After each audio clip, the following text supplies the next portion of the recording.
वज़ीर आला सिंध मुराद अली शाह ने आइंदा माली साल के लिए 3000 अरब रुपए से ज्यादा का बजट पेश कर दिया। तनख्वाहों में 22 से 30% का बड़ा इजाफा, कम अज कम उजरत में 37,000 रुपए तक इजाफे की तजवीज़। 959 अरब रुपए के नुमाया तरक्याती अखराजात की तजवीज़। अखराजात का 31% है, जबकि तवानाई के लिए 77 अरब रुपए समेत जारी अखराजात के लिए 62 अरब रुपए मुख्तस। ट्रांसपोर्ट के लिए 56 अरब रुपए। कराची को पानी फराहम करने के लिए हब केनाल जैसी एक नई नहर की तामीर पर 5 अरब रुपए मुख्तस किए गए।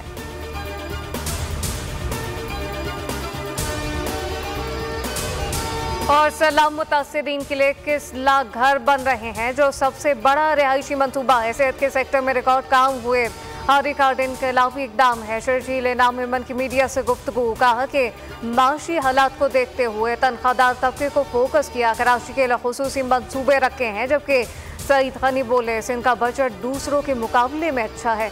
छोटे मुलाजमीन की तनख्वाहों में बड़ा इजाफा किया गया।